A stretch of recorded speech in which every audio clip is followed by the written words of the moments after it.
Assalamualaikum warahmatullahi wabarakatuh.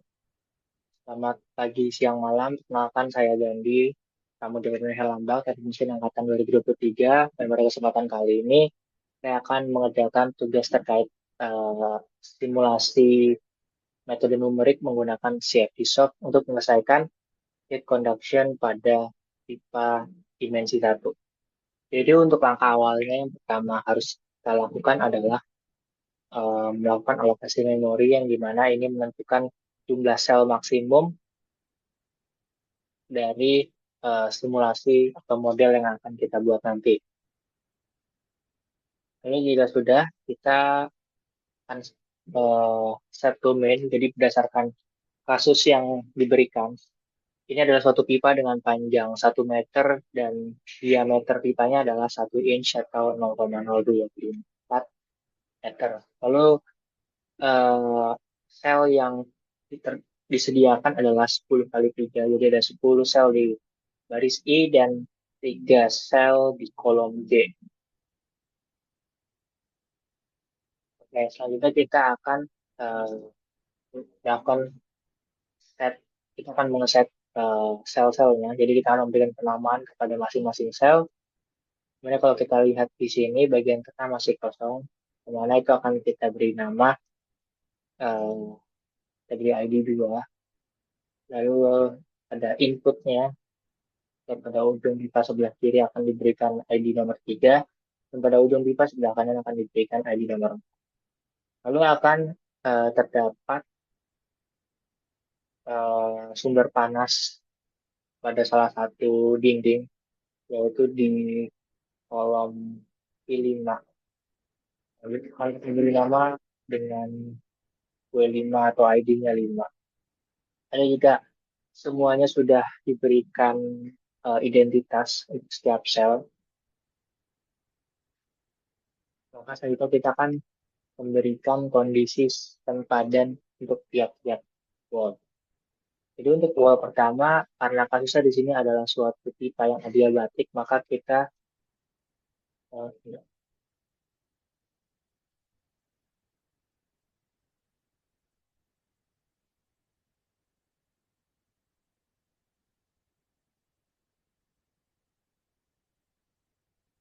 ya, kita akan set dulu dari wall kedua. Jadi wall kedua itu adalah di mana sumber panasnya bisa merambat.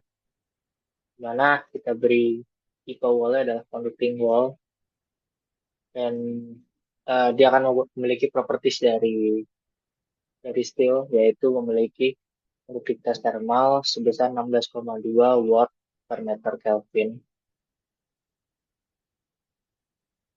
Lalu untuk wall satu, seperti yang sudah saya sebutkan tadi, ini adalah suatu pipa yang adiabatik, maka kita tidak ingin ada panas yang lepas ke lingkungan dari sistem, maka flux panasnya akan kita set nol, jadi tidak ada flux panas yang melewati dinding-dinding dari pipa. Kita akan set P3 sebagai dinding di ujung sebelah kiri yang memiliki inisial temperatur 323 Kelvin. Kemudian pada pipa ujung sebelah kanan memiliki inisial temperatur 303 Kelvin. Dan untuk sumber panas yang ada di bagian tengah pipa atau tadi di wall 5 yang sudah didefinisikan sebelumnya, itu akan diberikan temperatur sebesar 500 Kelvin. Jika semua kondisi sempadan untuk masing-masing ID wall sudah diberikan, kita akan melakukan beberapa penyesuaian seperti pada persamaan. Jadi nah, persamaan apa aja yang akan ditampilkan karena pada simulasi ini membicarakan tentang temperatur dan temperatur biasanya temannya adalah entalpi. Kait dengan kalor juga, kita akan memilih persamaan untuk temperatur dan entalpi saja. Lalu selanjutnya kita akan memastikan bahwa residu entalpi yang dimana nantinya akan normalisir sampai konvergen itu memiliki suatu plot. Jadi kita bisa memantau juga bagaimana uh, bentuk konvergen atau proses konvergensi dari proses simulasi ini, sehingga nanti hasilnya dapat dilihat dalam bentuk kontur. Sudah, aku melakukan iterasi. Jadi iterasi ini dilakukan sampai si model atau simulasinya ini konvergen, khususnya nanti ada parameter atau variabel namanya hasil residunya itu ditemukan konvergen oleh sistemnya, oleh software. Nah, pertama saya akan set jumlah iterasi 500. Maka dia akan melakukan proses penghitungan sampai kriteria konvergensi yang terpenuhi, di mana itu terpenuhi pada iterasi ke 161 dengan residu entalpi sebesar 9,88 kali 10 pangkat min 7. Ini bisa kita lihat juga plotnya. Jadi jika saya perbesar plotnya, maka pada ujung sini hasilnya itu akan konvergen. Jadi ada proses normalisasi sampai hasilnya konvergen pada tadi iterasi ke 161. Nah, jika sudah, maka hasil dari proses simulasinya itu bisa kita lihat pada kontur. Kontur ini juga harus kita set, di mana kontur yang kita inginkan adalah kontur dari temperatur, jadi distribusi temperatur sepanjang batang itu berapa.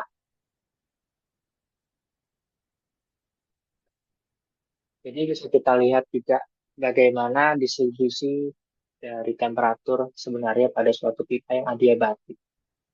Dan pipa ini memiliki tadi dimensi diameter sebesar 1 inch dan panjang 1 meter. Jadi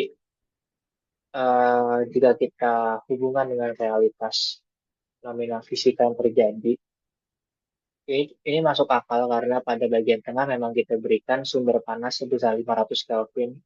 Jadi memang pada bagian tengah itu warnanya jadi merah pekat, mana temperaturnya sebesar 4,77 kali 10 pangkat 2 Kelvin. Sedangkan pada bagian ujung-ujungnya eh, itu temperatur tidak terlalu panas. Di mana tadi kita set sebesar 323 Kelvin pada bagian ujung kiri dan 303 Kelvin pada bagian ujung kanan. Dan juga makin ke tengah, makin ke bagian tengah sini, temperaturnya juga semakin turun.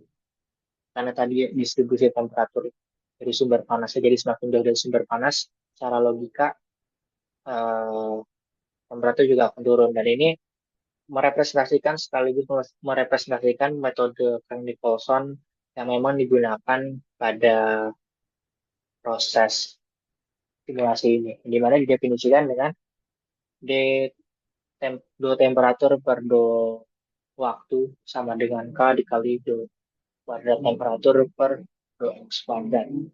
Dan jika kita analogikan dengan gerak lurus berubah beraturan, maka itu merupakan kecepatan atau seberapa cepat suatu kalori itu bergerak pada pipa. Gitu. Sekian dari saya. Terima kasih. Wassalamualaikum warahmatullahi wabarakatuh.